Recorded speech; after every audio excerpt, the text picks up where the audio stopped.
ప్రభువును ప్రియ రక్షకుడైన దేవుని పేరట మీ అందరికీ శుభాభివందనములు తెలియజేసుకుంటున్నాను.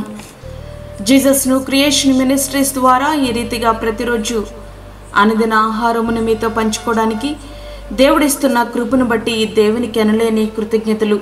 ప్రియులారా, ప్రతిరోజు మనం ధ్యానిస్తున్నటువంటి రీతిగా యేసు ప్రభువారు సిలువలో పలికినటువంటి 5వ మాట మన యొక్క ధ్యానాంశము. యేసు ప్రభువారు సిలువలో పలికిన 5వ మాట, దప్పికొనుచున్నాను. యోహాను సువార్త 19వ అధ్యాయము 28వ వచనం. యేసు ప్రభువారు ఆయన రాజ్య సువార్తను ప్రకటిస్తున్న సమయంలో ఆయన ప్రబోధించిన విషయాలు, నేనిచ్చు నీళ్లు త్రాగువాడు ఎప్పుడునూ దప్పిగొనడు అని. యోహాను సువార్త 4వ అధ్యాయము 14వ వచనం. దప్పిగొనని ఎడల నా ఎద్దుకు వచ్చి దప్పిక తీర్చుకొనవలెను. యోహాను సువార్త 7వ అధ్యాయం 37వ వచనం. ఆయన ఇచ్చి నీళ్లు త్రాగితే ఎన్నడూ దప్పిగొనమట. దాహం వేస్తే నా దగ్గరికి వచ్చి మీ దప్పిక తీర్చుకొనుండని ప్రభువు చెప్పిన మాట, వారే దప్పిగొనడమేమిటి? ఆయన దప్పికను ఆయన తీర్చుకోలేనప్పుడు ఇక మన దప్పికను ఎట్లా తీర్చగలరు? యేసు సిలువలో దప్పిగొనడానికి గల కారణాలు ఏమిటంటే, యేసు ప్రభువారు జన్మించడానికి వందలాది సంవత్సరాల ముందే అనేకమైన ప్రవచనాలు ప్రవచింపబడ్డాయి.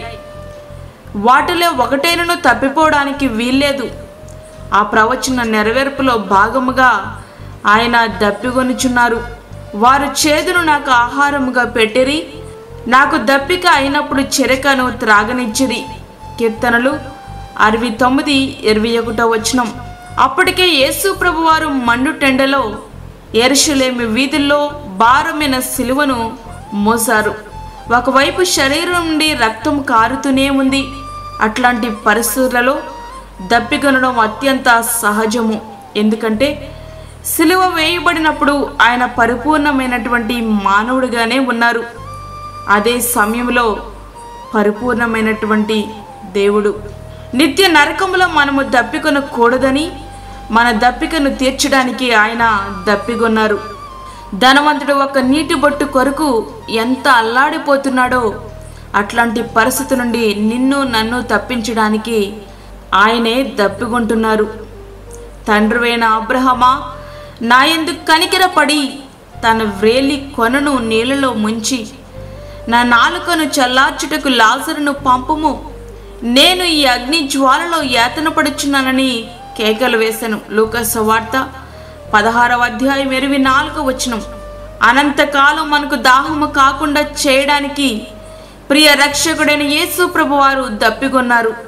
వారికి ఇక మీదట ఆకలి అయినను దాహమైనను ఉండదు. సూర్యుని ఎండైనను ఏ వడగాలి అయినను వారికి తగలదు. ఎలయనగా సింహాసన మధ్యమందుండు గొర్రెపిల్ల వారికి కాపరి అయి జీవజలముల బుగ్గ ఎద్దుకు వారిని నడిపించును. దేవుడే వారి కనుల నుండి ప్రతి బాష్ప బిందువును తుడిచివేయును. ప్రకటన 7వ అధ్యాయము 16-17 వచనములు. ప్రియ సహోదరుడా, వాక్యం వింటున్నటువంటి ప్రియమైన దేవుని బిడ్డ, ఆయన నీ కోసం ఇంత చేస్తే దేనికోసం నీ దప్పిక? శరీరాశ్రనా, నేత్రాశనా, జీవపు డంబమునా? వీటి కోసమేనా నీ ప్రాకులాట? ఆత్మఫలాలు ఫలించకుండా శరీర కార్యములనే నెరవేర్చుకుంటూ నేటికిని ఆ చేదు చిరకనే మరలా మరలా ప్రభువారికి త్రాగిస్తావా? వద్దు. ఆ బండ ఒక్కసారే కొట్టబడాలి, అది చాలు. మోషే మరలా కొట్టాడు, కానానులో అడుగు పెట్టలేకపోయాడు. ఆయన చేదు చిరకను ఒక్కసారి త్రాగితే చాలు. మనము మరలా త్రాగించే ప్రయత్నము చేస్తే ఆ పరమ కానానులో అడుగు పెట్టలేము. వద్దు. శరీర కార్యాలకు గతించిన కాలమే చాలు. ఆ దివ్య ప్రేమను నువ్వు అర్థం చేసుకో. కోరహ కుమారులు వారికి గల దప్పికను గురించి ఈ రీతిగా పాడుతున్నారు. నా ప్రాణము దేవుని కొరకు తృష్ణగొనుచున్నది, జీవము గల దేవుని కొరకు తృష్ణగొనుచున్నది. కీర్తనలు 42:2. యెహోవా మందిరావరణములు చూడవలనని నా ప్రాణము ఎంతో ఆశపడుచున్నది. అది సొమ్మసిల్లుచున్నది. జీవము గల దేవుని దర్శించుటకు నా హృదయమును నా శరీరమును ఆనందముతో కేకలు వేచున్నవి. కీర్తనలు 84:2. అవును ప్రియ స్నేహితుడా, ప్రియ సహోదరి, మనమును నిత్య రాజ్యంలోనికి చేర్చగల జీవము గల దేవుని కొరకు ఇట్లాంటి తృష్ణను కలిగి ఉండాలి. ఇటువంటి దప్పికతో ఆయన కోసం మనం ఎదురు చూద్దాం. ఆ రీతిగా మన జీవితాలు సిద్ధపరచుకుందాం.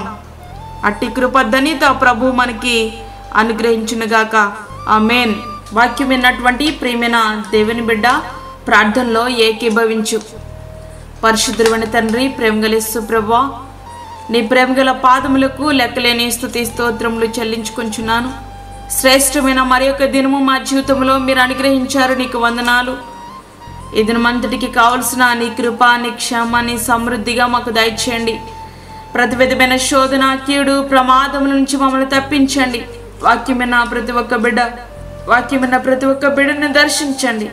వారు నీ అందలి దాహము కలిగి ఉండడానికి సహాయం ఇచ్చండి. లోకములో ఉన్న వాటిని ప్రేమించకుండా నీ కొరకు తృష్ణ కలిగి ఉండడానికి సహాయం ఇచ్చేయండి ప్రభువా. నీకు స్తోత్రములు నాయన. బలహీనులను, చండి బిడ్డలను, వృద్ధులను మీరు జ్ఞాపకం చేసుకునండి. వారికి నీ కాపుదలను దయచేయండి. దూరదేశంలో ఉండే వాక్యం బిడ్డను, నీ బిడ్డలను ప్రభువా మీరు జ్ఞాపకం చేసుకునండి ప్రభువా. వారికి, వారి కుటుంబాలకు నీ కృపను సమృద్ధిగా మీరు దయచేయండి. మాకు కాదు యెహోవా, మాకు కాదు, సమస్త మహిమ ప్రభావాలు మీకే ఆరోపించుకుంటూ యేసు పరిశుద్ధ నామమున అడిగి వేడుకుంటున్నాము తండ్రి. ఆమేన్.